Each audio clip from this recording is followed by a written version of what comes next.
میرے دوستوں ساتھی، سورۃ الحج کے 5ویں رکوع کی آیات تلاوت کی ہیں۔ ان میں اللہ تبارک و تعالی نے ارشاد فرمایا، ان آیات میں اللہ تبارک و تعالی نے قربانی کے جانوروں سے متعلق کچھ ہدایات ارشاد فرمائی۔ چونکہ حج کی عبادت میں بھی قربانی حاجی کے ذمے لازم ہوتی۔ اگر حاجی حج تمتع کرنے والا یا حج قران کرنے والا ہے تو اس کے ذمے میں بھی قربانی حج کی لازم ہوتی۔ ایک تو ہم جو مالی قربانی کرتے ہیں یہ الگ ہے، ایک حج کی قربانی ہوتی، وہ اس کو کرنا لازم ہوتی۔ تو اس لیے اس قربانی کے بھی تھوڑے سے احکام بیان فرمائے۔ اس میں اللہ تبارک و تعالی نے جانوروں سے متعلق احکام بیان فرماتے ہوئے فرمایا کہ یہ قربانی کے جانور جو ہم نے ہر امت کے لیے مقرر کر دی، یعنی یہ قربانی کا حکم ہر امت پر تھا۔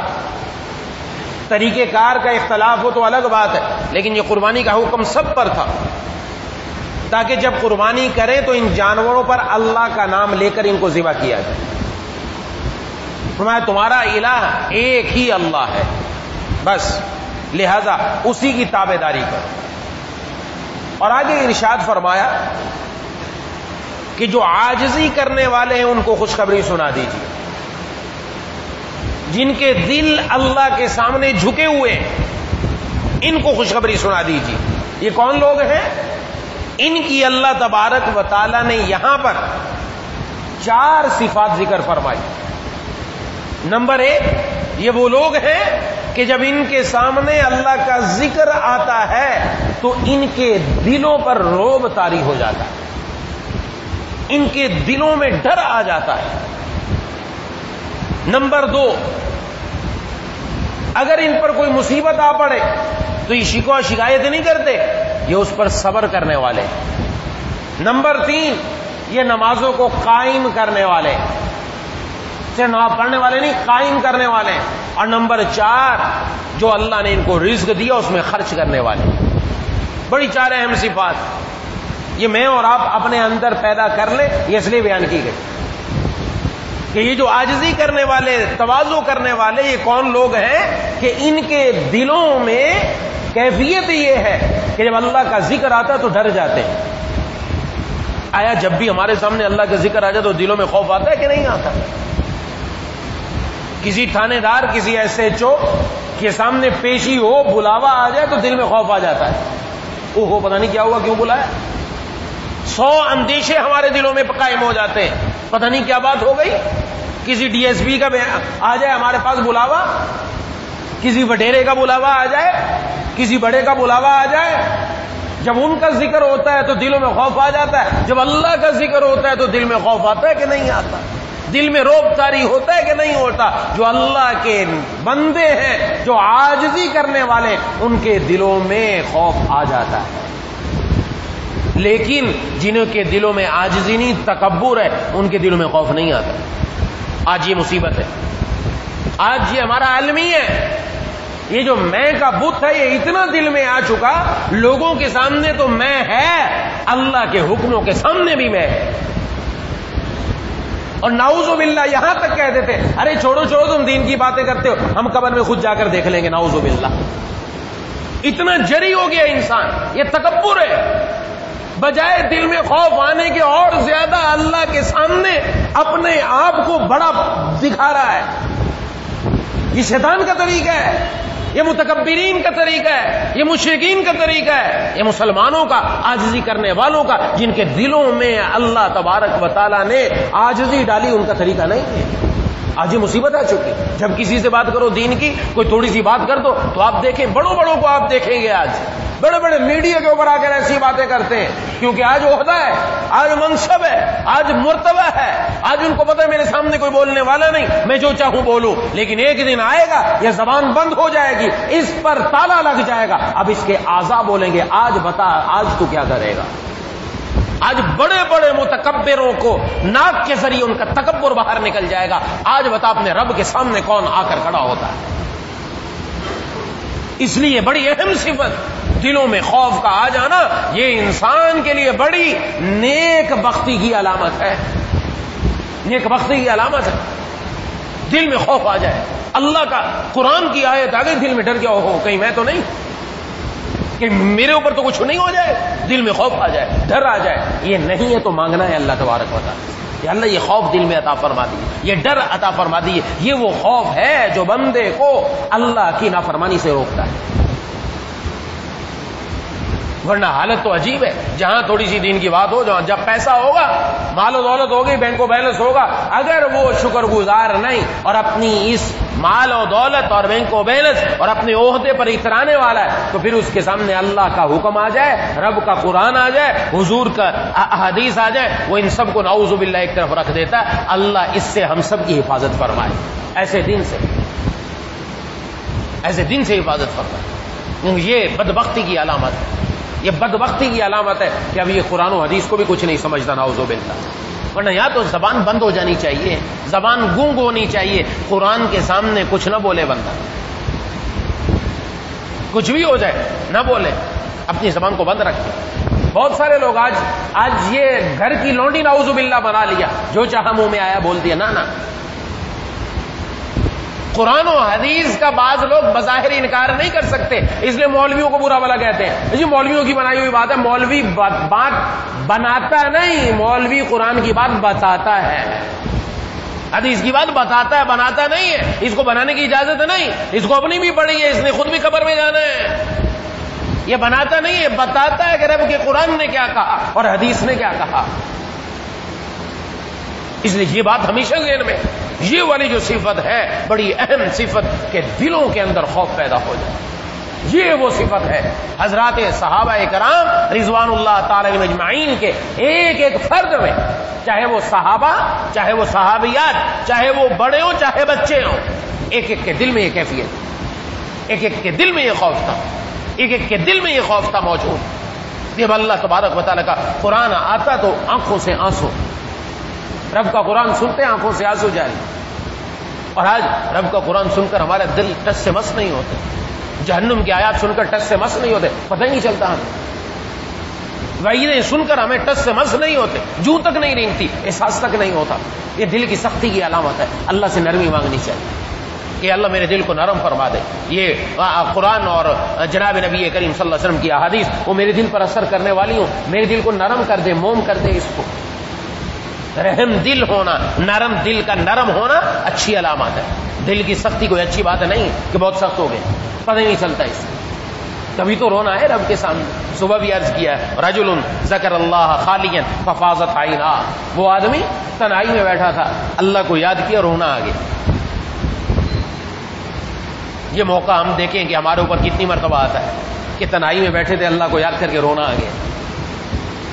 جس کو رونا آ گیا بہت ہی قابل قدر اور بہت ہی نیک بخت انسان ہے. یہ آنسو اللہ تبارک و تعالی بڑے قدردان ہیں, بڑے قدردان ہیں. یہ آنسو رائے گا نہیں جاتے. یہ آنسو جو رب تعالی کے خوف سے تنہائی میں نکلتے ہیں, ان کی بڑی قدر و قیمت کہ رب تعالی ایسے لوگوں کو اپنے عرش کے سائے میں جگہ نصیب فرمائے, اپنے عرش کے سائے جب کسی چیز کا سایہ نہ ہو. تو یہ تواضع بڑی دولت ہے, بہت بڑی دولت, اس کو اپنانا ہے. اللہم اجعل فی عینی صغیرہ وفی اعین الناس کبیرہ. جناب نبی کریم صلی اللہ علیہ وسلم نے دعا سکھلائی ہے, اے اللہ مجھے میری نظر میں چھوٹا کر دے اور لوگوں کی نظر میں بڑا کر دے. کوئی بھی لوگوں کی نظر میں ذلیل نہیں ہونا چاہتا, اور نہ ہی دین کہتا ذلیل ہو جاؤ. نہ ذلیل نہیں کرنا چاہ رہا دین کہہ رہا اپنی نظر میں چھوٹے ہو جاؤ. آج ہم اپنی نظر میں بڑے ہیں, آج اپنی نظر میں بڑے ہیں, اور اپنی نظر میں بڑے ہو کر یوں سمجھتے کہ میں بہت بڑا ہوں. لوگوں کی نظر میں ہم کچھ بھی حقیقت نہیں رکھتے. بیائی نہیں اس طرح جو پہاڑ کی بلندی پر کھڑا ہو اور نیچے لوگ اس کو چھوٹے چھوٹے نظر آتے ہیں, سب چھوٹے چھوٹے, میں کتنا بڑا, نظر اپنے اوپر بڑا, اور نیچے والے لوگ کہتے ہیں ارے وہ دیکھو چھوٹا سا آدمی کھڑا ہے. ان کو وہ چھوٹا ہی نظر آتا ہے. وہ چھوٹا نظر جو آ رہا ہے وہ ان کی نظر میں چھوٹا ہی ہے, ان کی نظر میں بڑا نہیں ہے. اس لیے یہ سکھائی دعا یہ مانگنی چاہیے, یا اللہ مجھے میری نظر میں چھوٹا کر دے, لوگوں کی نظر میں بڑا کر دے. لیکن آج کل بہت زیادہ لوگ کچھ تھوڑے سے پڑھے لکھے ہوتے ہیں نا, علم نفسیات میں چلے جاتے ہیں. کہا جی یہ تو جو دین نے تواضع بتائی ہے یہ تو آپ لوگوں کے اندر احساس کمتری پیدا کر رہے ہیں. ارے احساس کمتری کس نے پیدا کی؟ دعا تو دیکھو. احساس کمتری کہتے کس کو ہے؟ تواضع کہتے کس کو ہے؟ زمین آسمان کا فرق ہے. سمجھ لینی چاہیے یہ بات. بہت سارے لوگ یہاں آ کر اب سمجھ لیتے ہیں کہ یہ شاید احساس کمتری ہو رہا. نا احساس کمتری نہیں. احساس کمتری کا مطلب کیا کہ بندہ اللہ سے شکوہ کرتا ہے. احساس کمتری میں شکوہ کرتا ہے مجھے ایسا کیوں نہیں بنایا, مجھے خوبصورت کیوں نہیں بنایا, مجھے دماغ تیز کیوں نہیں دیا, مجھے مال کیوں نہیں دیا, مجھے دولت کیوں نہیں دی, میرے پاس بینک بیلنس کیوں نہیں, میرا گھر ایسا کیوں نہیں. یہ شکوہ و شکایت کرنے والا احساس کمتری کا شکار ہے, اور تواضع کرنے والا احساس کمتری کا شکار نہیں. وہ تو یہ کہتا ہے یا اللہ میں اس نعمت کے لائق نہیں تھا, آپ کی مہربانی ہے کہ آپ نے نعمت عطا فرما دی. دونوں میں فرق ہے, زمین آسمان کا فرق ہے. ایک جگہ شکوہ ہے اور ایک جگہ شکر ہے. شکوہ کرنے سے نعمت پہلے والی بھی جاتی ہے اور شکر کرنے سے پہلے والی نعمت بھی رہتی ہے, اللہ اور نعمت بھی عطا فرماتے ہیں. یہ دین کا بڑا اہم جز ہے, یہ کوئی معمولی بات نہیں ہے. یہ تواضع ہے. تواضع سکھلائی گئی ہے. من تواضع للہ رفعہ اللہ, جس نے اللہ کے لیے عاجزی اختیار کی میں اللہ تعالیٰ اس کو بلند فرما دیتے. جس کو اللہ بلند کر دے کون ہے اس کو نیچا کرنے والا؟ کوئی نہیں کر سکتا نیچا. آج ہم اپنے آپ کو بڑا کرنے کے چکر, اس لیے میں کبوت نکال دے بندہ اپنے اندر سے, میں کبوت. اور بعض لوگ ناشکری کرتے, ناشکری کرنے بھی جائز نہیں. ایک طرف ناشکری ہے, ایک طرف تکبر ہے, دونوں کے درمیان میں تواضع ہے. ناشکری کیسے کرتے ہیں؟ نعوذ باللہ 2 رکعت نماز پڑھی, کہا چھوڑو میری نماز کیا, میں تو ٹھونگے مار کر آ گیا, بیکار نماز ہے. نعوذ باللہ ایسے الفاظ کہنے کی اجازت نہیں ہے, یہ ناشکری ہے. میں نے کیا نماز پڑھی, کچھ بھی نہیں پڑھا. ناشکری کرنے کی اجازت نہیں. ناشکری نہ کرو اور نہ ہی یہ کہو کہ میں نے نماز پڑھی, دیکھو میں بڑا نمازی, میں بڑا عبادت گزار, میں بڑا تہجد گزار, تم کیا ہو. نہ یہ بھی اجازت نہیں. درمیان کا رخ اختیار کرو. یا اللہ میرے اندر تو صلاحیت نہیں تھے, میں تو اس لائق نہیں تھا کہ میں یہ نعمت, میں یہ عبادت کرتا, لیکن آپ نے اپنے فضل سے مجھ سے یہ عبادت کروا لی, اس کو قبول فرما لیجیے. یہ تواضع ہوگی, شکر بھی ہو گیا, ناشکری سے بھی بچ گیا, تکبر سے بھی بچ گیا, اور جو دونوں سے بچ گیا وہ کامیاب ہو گیا. اس لیے ہمیشہ یہ ذہن میں رکھیں, اپنے آپ کو درمیان میں رکھے جو تواضع سکھائی جا رہی ہے. اس لیے پہلی بات یہ, اور دوسری اسی کا نتیجہ ہے کہ جب اس پر کوئی تکلیف آتی ہے, جب پریشانی پڑتی, مانگتا نہیں, آ جاتی ہے تو صبر کرتا ہے. اور صبر کا مطلب کیا ہے؟ اللہ سے شکوہ و شکایت نہیں کرتا, وہ اویلا نہیں کرتا. نعوذ باللہ بعض لوگ کہتے ہیں, بعض عورتیں بھی کہہ دیتی ہیں, مرد بھی کہتے ہیں نعوذ باللہ ہم ہی رہ گئے تھے, نعوذ باللہ ایسے ایسے جملے, ہم ہی رہ گئے کہ ہمارے اوپر ہی تکلیفیں آ رہی, نعوذ باللہ ہمارے بیٹے پر ہی تکلیف آ رہی, نعوذ باللہ وہی رہ گیا تھا اللہ نے اسی کو لے لیا, نعوذ باللہ. نہ ایسے جملے زبان سے نکالنے کی اجازت نہیں. یہ وہ کرے گا جس کے دل میں ڈر نہیں, اور جس کے دل میں ڈر ہے وہ زبان سے لفظ نکالتے ہوئے سوچے گا کہ یہ جملہ نکل رہا ہے کہیں میرے خلاف تو نہ چلا جائے, کہیں ریکارڈ ہو گیا تو الٹا پکڑنا ہو جائے, اس لیے وہ زبان سے سنبھال کر نکالتا ہے. انا للہ و انا الیہ راجعون. جناب نبی کریم صلی اللہ علیہ وسلم نے بتلایا, اللہ نے قرآن میں بتلایا کہ جب تکلیف آئے, مصیبت آئے, اس پر صبر کرتا ہے. انا للہ و انا الیہ راجعون پڑھتا ہے, یا اللہ آپ ہی کی چیز تھی, آپ ہی نے لے لی, آپ ہی کی چیز تھی, آپ ہی مالک, آپ ہی حکیم, آپ کو اختیار ہے جو چاہے تصرف کرے, میں آپ کے فیصلے پر راضی. صبر کرتا ہے جب اس پر, تو صبر کرنے والے کو بھی اللہ کی معیت نصیب ہوتی ہے. اسے یہ دوسری چیز. اور نمبر 3 ارشاد فرمایا والمقیم الصلاۃ, نماز کو قائم کرنے والے. اور نماز پڑھنے والے نہیں, قائم کرنا. اور قائم کرنے کا مطلب بارہا میں بیان کر چکا, نماز کو اس کے آداب, اس کی سنتوں, اس کے مستحبات کے ساتھ ادا کرنا, کہ نماز واقعتاً نماز کا قائم کرنے والے. اور نمبر 4 جو اللہ نے دیا ہے اس کو خرچ کرنے والے. جن کے دلوں میں ڈر ہوگا وہ ضرور خرچ کریں اپنی آخرت کے لیے, کیونکہ جو کھایا وہ ختم ہو گیا, پہن لیا وہ ختم ہو گیا, باقی کیا بچا؟ جو اللہ کے راستے میں دے دیا وہ بچ گیا. جو پیچھے چھوڑا وہ بھی اپنا نہیں, وہ بھی غیروں کا ہے, وہ بھی اپنا نہیں. اپنا تو وہی ہے جو اللہ کے راستے میں دیا ہے, اس لیے وہ اللہ کے راستے میں خرچ بھی کرتے ہیں تاکہ آخرت میں ذخیرہ ہوتا رہے, اور وہاں پر اللہ تعالیٰ کی طرف سے اس کے مقابلے میں بہترین جزا ملنے والی. خرچ کرنے کی بھی عادت, تو اللہ کے راستے میں خرچ کرنے کی بھی عادت, خود بھی عادت رکھنی چاہیے, اولاد کو بھی ڈالنی چاہیے, تاکہ بچوں کو ابھی سے عادت ہو, بڑے بن کر بھی وہ ان کے دلوں میں بخل نہ ہو. بہت بخیل ہوتے ہیں, ایسے ایسے بخیل ہیں کہ آپ اندازہ نہیں لگا سکتے. بہت سارے واقعات میرے سامنے حقیقت میں عرض کر رہا ہوں واقعات آتے ہیں، ورنہ تو ایک واقعہ مشہور ہے، ایک والد نے گھر کے اندر گھی کا ڈبہ لا کے رکھا، دیسی گھی کا، کیا روز اپنے بچوں کو ہم دیسی گھی لگا کر دیں گے؟ کیسے دیسی گھی لگا کر دے گا؟ وہ ڈبہ نکالتا، روٹی بیٹا لے آؤ روٹی، اور ڈبے کے باہر گھما کر دیسی گھی لگ گیا، ایسا بخیل لگا کر دے دی۔ بچے بیچارے دیکھتے کہ ابا نے دیسی گھی لگا دی، کھا لو، چھوٹے ان کو کیا پتا، کھا لیا۔ ایک دن والد کام سے گیا ہوا تھا، رات کو باہر رہ گیا، نہیں آ سکا، صبح کو دیر سے آیا، شام کے وقت آیا، آ کر بچوں سے پوچھا کہ بیٹا تم نے صبح ناشتہ کیسے کیا؟ روٹی کو تو گھی نہیں لگا ہوگا؟ کہا نہیں ابا ہم نے لگا لیا۔ کہا کیسے لگایا؟ کہا جس الماری میں آپ نے تالا لگا کے رکھا ہم نے الماری پر ہی پھیر لیا۔ کہا ظالموں کسی دن تو بغیر گھی کے کھا لیتے، کسی دن بغیر بھی کھا لیتے۔ ایسا بخل، نہ اپنے اوپر خرچ کرنا، نہ اولاد بننا، نہ کیا کرے گا یہ پیسہ؟ یہ قبر میں کام آئے گا؟ نیچے بچھائے گا، اوپر بچھائے گا، کہاں بچھائے گا؟ کہیں نہیں۔ بہت سارے لوگوں کے بارے میں پیسہ جمع کر رکھا ہے، کیا کرے گا پیسہ؟ پیسہ کچھ کر نہیں سکتا۔ وہ والا پیسہ دنیا میں بھی کام آنے والا، آخرت میں بھی، جو اللہ کے راستے میں خرچ ہو گیا۔ رب کے راستے میں خرچ کرنے والا آج تک بھوکا نہیں مارا، اور رب کے راستے میں خرچ کرنے والا اللہ اس کا بدل بھی دیتا ہے، آخرت میں انعام بھی دیتا ہے۔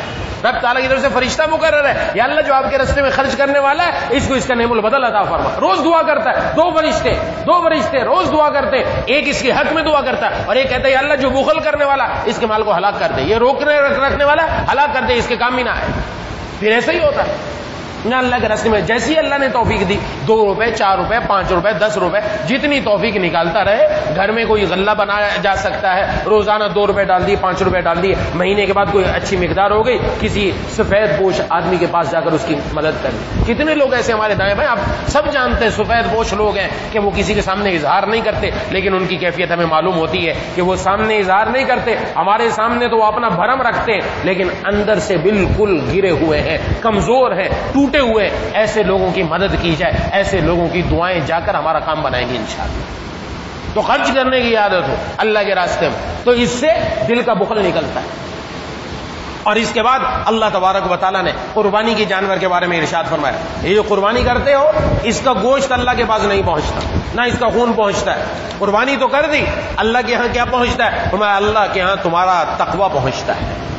اور تقوی کا تعلق کس سے؟ تقوی کا تعلق دل سے۔ جناب نبی کریم صلی اللہ علیہ وسلم نے ارشاد فرمایا التقوی ہا ہونا، التقوی ہا ہونا، التقوی ہا ہونا، تقوی یہاں ہوتا ہے، تقوی یہاں ہوتا ہے، تقوی یہاں ہوتا ہے۔ دل کی طرف اشارہ کر کے 3 مرتبہ فرمایا تقوی یہاں ہوتا ہے، یعنی اللہ کی نظر جانور پر نہیں ہے، اللہ کی نظر اس کے خون پر نہیں ہے، اللہ تبارک و تعالیٰ کی نظر اس کی کسی چیز پر نہیں، اللہ کی نظر تمہارے دل پر ہے۔ دل کے اندر کیا لے کر آیا؟ دل میں اخلاص ہے کہ نہیں؟ ایسا تو نہیں کہ قربانی کر رہا ہے اور ساتھ دل کے اندر ریا ہے، دکھلاوا ہے کہ دیکھو کیسا جانور قربان کیا، لوگوں کو پتہ چلے میں نے بھی ایسی قربانی کی ہے، آج تک کوئی ایسی قربانی نہیں کر سکا، دیکھو کتنا بڑا جانور لے کر آیا۔ ہاں نہ یہ اگر ہوا تو ضائع، قربانی ضائع نہیں۔ ایسا جی اللہ تبارک و تعالیٰ کی نظر دل پر، کہ دل میں کیا لے کر آئے، دل میں اخلاص ہو۔ صرف قربانی کے لیے نہیں، تمام عبادات کے لیے، تمام عبادات کے لیے شرط اول اخلاص ہے۔ اخلاص ہوگا تو قابل قبول ہے، ورنہ نہیں۔ ابھی ہم نے نماز پڑھی، اگر اس میں اخلاص نہیں، قابل قبول نہیں ہے۔ اگر اخلاص ہے تو قابل قبول ہے۔ میرا اور آپ کا بیٹھنا یہاں پر اگر اخلاص ہے تو قابل قبول ہے۔ اگر دکھلاوے کے لیے بیٹھا، میں آیا خدا نخواستہ، آپ آئے خدا نخواستہ، اللہ ہمیں محفوظ رکھے، ہماری نیتوں کو صاف رکھے، میرے کہنے میں آپ کے سننے میں اخلاص پیدا فرمائے، ریا سے ہم سب کی ہر وقت ہر عبادت میں حفاظت فرمائے، تو پھر یہ کامیاب، یہ اخلاص والی بات یہ بندے کو کامیاب بنانے والی۔ اور اس کو تھوڑا سمجھ لیں، اس میں بھی انسان کے ساتھ وساوس ہے بہت سارے۔ ریا صرف یہ نہیں کہ بندہ دکھلاوے کے لیے عبادت کرے، صرف یہ نہیں ہے۔ ہم عام طور پر یہ سمجھتے ہیں یہ بھی ریا ہے، بندہ لوگوں کو دکھلانے کے لیے دیکھو میں بڑا نمازی ہوں، لوگوں کے سامنے تقسیم ہو رہا ہے، پیسہ صدقہ ہو رہا ہے، ہاں دیگے بنا کر بانٹی جا رہی ہیں لوگوں کے سامنے، پتہ چل رہا ہے دکھلاوا ہو رہا ہے۔ نہ یہ دکھلاوا لوگوں کے لیے، جس طرح لوگوں کے دکھلانے کے لیے عبادت کرنا جائز نہیں، لوگوں کے دیکھنے کی وجہ سے عبادت چھوڑ دینا بھی جائز نہیں۔ لوگوں کے دیکھنے کی وجہ سے عبادت کا چھوڑ دینا یہ بھی ریا ہے۔ دل میں آیا میں تو مسجد میں جا کر نماز پڑھتا ہوں، لوگ مجھے دیکھتے ہیں، ان کے نظر میں آ گیا، ریا ہو گیا، گھر میں چھپ کر عبادت کرنا شروع کر دی۔ نہیں، یہ جو اس نے نماز چھوڑی ہے مسجد والی، یہ فرض نماز چھوڑ دینا یہ بھی ریا ہے، اب یہ ریا ہے۔ لوگوں کی وجہ سے اپنے عمل کو چھپا لینا. بیٹھا ہوا تسبیح کر رہا تھا, بیٹھا ہوا ذکر کر رہا تھا, بیٹھا ہوا قرآن کی تلاوت کر رہا تھا, اللہ کی عبادت میں مصروف. کوئی آدمی آ گیا, قرآن بند, ذکر بند, تسبیح بند, اس طرح بیٹھ گیا, اس کو پتہ ہی نہ چلے. ابھی آپ کس کے لیے کر رہے تھے؟ اللہ کے لیے کر رہے تھے. بندے کے آنے پر بند کیوں کیا؟ عمل کو چھپا لینا لوگوں کی وجہ سے, یہ بھی ریا ہے. یہ سمجھنی چاہیے بات اچھی طریقے سے. ریا کا مقصد کیا ہوا؟ جو کام خالق کے لیے نہ ہو, مخلوق کی وجہ سے ہو, وہ ریا ہے. عبادت مخلوق کی وجہ سے کی, عبادت مخلوق کی وجہ سے چھوڑی, عبادت مخلوق کی وجہ سے چھپائی, تینوں ریا ہو گئے. اور عبادت اللہ کے لیے کی تو یہ بندے کے لیے اخلاص ہی اخلاص ہے. اخلاص ہے, یہ ریا نہیں, اخلاص ہے. اور بعض مرتبہ انسان عبادت کر رہا ہوتا ہے, عبادت کرتے کرتے کسی نے دیکھ لیا تو دل میں آتا ہے یار وہ ریا ہو گیا. یہ وسوسہ آتا ہے عام طور پر لوگوں کو, یہ ریا ہو گیا, اس کا کیا کرنا ہے؟ اس کے بارے میں سمجھ لیں, اس کے بارے میں بھی سمجھ لیں اچھے طریقے سے. ایک آدمی, مثلا ہم نوافل پڑھ رہے تھے, تنہائی میں پڑھ رہے تھے, اچانک کوئی آدمی آ گیا اور اس نے آ کر ہمیں دیکھ لیا, تو اب نوافل چھوڑنے کی اجازت نہیں, ہم توڑ کر بیٹھ جائیں, نہ, عبادت کرتے رہیں. شروع کس لیے کیا تھا؟ اللہ کی رضا کے لیے. اب دل میں آیا, اچھا خیال آیا. اچھا خیال کیا آیا؟ کہ اس بندے نے, یا اللہ کرم ہے کہ مجھے نماز پڑھتے ہوئے دیکھا, گناہ کرتے ہوئے نہیں دیکھا. نماز پڑھتے ہوئے دیکھا, گناہ کرتے ہوئے نہیں دیکھا. اگر گناہ کرتے ہوئے دیکھتا تو میں کیا بنتا؟ دل میں خوشی پیدا ہو گئی. یہ ریا نہیں ہے, اس پر اللہ تبارک و تعالیٰ اس کو اجر دیں گے. حضرت ابو ہریرہ رضی اللہ تعالیٰ عنہ ارشاد فرماتے ہیں, جناب نبی کریم صلی اللہ علیہ وسلم کی خدمت میں آئے کہ میں تنہائی میں عبادت کر رہا تھا, نماز پڑھ رہا تھا, اچانک ایک آدمی آیا اور اس نے مجھے دیکھ لیا, میرے دل میں ایک عجیب خوشی آئی, تو کیا ریا ہو گیا؟ آپ صلی اللہ علیہ وسلم نے عجیب ارشاد فرمایا, رحمک اللہ یا ابا ہریرہ لک اجران, اجر السری و اجر العلانیہ. اے ابو ہریرہ, اللہ تجھ پر رحم کرے, اللہ تجھے ڈبل اجر عطا فرمائے. کہ ڈبل اجر؟ وہاں ڈبل اجر, ایک چھپ کر عبادت کرنے کا اجر, ایک لوگوں کے سامنے عبادت کرنے کا اجر. کیونکہ جس وقت عبادت شروع کی تھی اللہ کے لیے کی تھی, اللہ کی رضا مقصود تھی, دکھاوا مقصود نہیں تھا. وہ تو کسی نے آ کر دیکھ لیا, میں چھپ کر پڑھنے کا بھی ثواب ملے گا, لوگوں کے سامنے پڑھنے کا بھی ثواب ملے گا, یہ دل میں آیا. اور نمبر 2, کسی نے دیکھ لیا عبادت کرتے ہوئے, نوافل پڑھتے ہوئے, صلاۃ و تسبیح پڑھ رہا تھا, دیکھ لیا اور دل میں خیال آیا اس نے مجھے دیکھا تو یہ بھی پڑھنا شروع کر دے گا, یہ بھی اچھا عمل کر لے گا. یہ بھی ریا نہیں, یہ بھی دکھلاوا نہیں, کیونکہ اس میں مقصد اللہ تعالیٰ کی رضا ہی ہے. اور تیسرا, دل میں یہ خیال آیا جب اس نے دیکھا کہ بس کام ہو گیا, اب تو ہم ہو گئے نمازی پکے, اب ہو گئے عبادت گزار, اب اس پر ہماری دھاگ بیٹھی کہ بڑا تہجد گزار آدمی ہے, بڑا نوافل بھی پڑھتا ہے, جا کر صلاۃ و تسبیح بھی پڑھتا ہے, اور تلاوت بھی بڑی بڑی کرتا ہے, عبادت گزار سمجھے گا, بس اب کام بن گیا. یہ ہے ریا, یہ ہے دکھلاوا, یہ ہے انسان کو مارنے والا, یہ ہے انسان کو جہنم کے اندر ڈالنے والا, کہ جس کے بارے میں جناب نبی کریم صلی اللہ علیہ وسلم نے ارشاد فرمایا, جب الحزن سے پناہ مانگو. عرض کیا کہ وہ کیا ہے؟ ارشاد فرمایا, جہنم کا ایک حصہ ہے جس سے خود جہنم روزانہ 400 مرتبہ پناہ مانگتی, جہنم پناہ مانگتی. عرض کی اس میں کون لوگ جائیں گے؟ فرمایا اس میں وہ لوگ جائیں گے جو دکھلاوے کے لیے عبادت کرتے تھے, دکھلاوے کے لیے قرآن پڑھتے تھے, دکھلاوے کے لیے تلاوت کرتے تھے, دکھلاوے کے لیے جو کچھ کیا کرتے تھے. ان کو اس سب سے خطرناک حصے کے اندر ڈالا جائے. اس لیے اس ریا سے بھی حفاظت. یہ جو فرمایا گیا کہ اللہ تبارک و تعالیٰ نہ تمہارا خون پہنچتا ہے جانوروں کا, نہ تمہارے جانوروں کا گوشت پہنچتا ہے, اس تک تو تمہارے دلوں کا تقویٰ پہنچتا ہے. اور تقویٰ اخلاص ہے کہ دل کے اندر اللہ تبارک و تعالیٰ کی رضا اور صرف اللہ ہی کے لیے عمل ہو, اللہ ہی کے لیے. مانگنا بھی چاہیے اللہ تعالیٰ کہ اللہ ہمارے دلوں میں اخلاص پیدا فرما اور ہمیں اس شرک خفی سے بچا. ریا شرک خفی سے بچا. اس کا پتہ ہی نہیں چلتا انسان کو کہ یہ انسان کے اندر آ جاتا ہے. یا اللہ ہمارے ہر عمل کے اندر اخلاص رکھ دیجیے. بس یہ 2 اہم باتیں جو آج ان آیات کے اندر ملی. نمبر 1, تواضع اختیار کرے اور تواضع کے لیے بھی اللہ سے تواضع مانگے, شکر گزار بندوں میں شامل ہو. اور نمبر 2, ہر عبادت اللہ کی رضا کے لیے ہو, اخلاص کے ساتھ ہو اور اللہ سے مانگا بھی جائے. دعا ہے کہ اللہ تبارک و تعالی مجھے اور آپ کو ان باتوں پر عمل کرنے کی توفیق نصیب فرمائے. وآخر دعوانا ان الحمدللہ رب العالمین. بسم اللہ الرحمن الرحیم. الحمد للہ رب العالمین الرحمن الرحیم مالک یوم الدین. ایاک نعبد و ایاک نستعین. اهدنا الصراط المستقیم صراط الذین انعمت علیہم غیر المغضوب علیہم ولا الضالین. اللهم صل علی سیدنا مولانا محمد وعلى آل سیدنا مولانا محمد وبارک وسلم. ربنا اغفر لنا ذنوبنا وكفر عنا سيئاتنا وتوفنا مع الأبرار ربنا هب لنا من أزواجنا وذرياتنا قرة أعين واجعلنا للمتقين إماما اللهم إنا نسألك رضاك والجنة اللهم إنا نعوذ بك من سخطك والنار یا الہ العالمین یا ارحم الراحمین جو کہا اور سنا میرے کہنے میں ساتھیوں کے سننے میں اخلاص پیدا فرما دیجیے یا اللہ ہم سب کو ہر عبادت اخلاص کے ساتھ کرنے کی توفیق نصیب فرما ریا سے ہم سب کی حفاظت فرما دکھلاوے سے ہم سب کی حفاظت فرما اے الہ العالمین حقیقی تواضع ہم سب کو نصیب فرما دیجیے یا اللہ ہم سب کو اپنی نظر میں چھوٹا لوگوں کی نظر میں بڑا کر دیجیے یا اللہ تکبر سے ہم سب کی حفاظت فرما یا اللہ ہم سب کو شکر گزار بندوں میں شامل فرما ناشکری سے ہم سب کی حفاظت فرما اے الہ العالمین اے ارحم الراحمین یا ذل جلال والاکرام جتنے بھی ساتھی یہاں موجود ہیں ہم سب کے دلوں میں جتنی جائز تمنا ہے یا اللہ سب پوری فرما دیجیے مولا کریم اے الہ العالمین جو قرآن کریم میں صفات 4 بیان فرمائی گئی جو آج ہم نے پڑھی یا اللہ وہ سب صفات ہمارے اندر پیدا فرما دیجیے مولا کریم اے الہ العالمین ہم میں سے کسی کو محروم نہ فرمائی یا اللہ ہم میں سے جو بیمار ہیں گھروں میں جو بیمار ہیں دوستو احباب نے جو بیمار ہیں جن نے بیماروں کے لیے دعا کے لیے کہا یہ کہنا چاہتے تھے نہیں کہہ سکے یہ امید رکھتے ہیں یا پیغام پہنچایا نہ پہنچ سکا یا اللہ سب کو شفائے کاملہ عاجلہ مستمر عطا فرما جو مقروض ہیں ان کو قرضوں سے رہائی نصیب فرما جو بے روزگار ہیں ان کو حلال برکت والا روزگار عطا فرما جن کو حلال روزگار میسر ہے ان کی روزی میں خوب برکت عطا فرما جو بے اولاد ہیں ان کو نیک صالح اولاد عطا فرما جو اولاد والے ان کے اولاد کو نیک متقی پرہیزگار بنا جن کی بچوں کے رشتے نہیں آ رہے نیک جوڑ کے رشتے نصیب فرما مولا کریم اے الہ العالمین پوری دنیا میں اسلام کا بول بالا فرما کفر کا مقابلہ فرما مولا کریم اے الہ العالمین اے ارحم الراحمین جو اہل کفر ہیں ان کو اہل اسلام بنا جو اہل اسلام ہے یا اللہ ان کو حیات صدیقین کی آخری سرحد تک پہنچا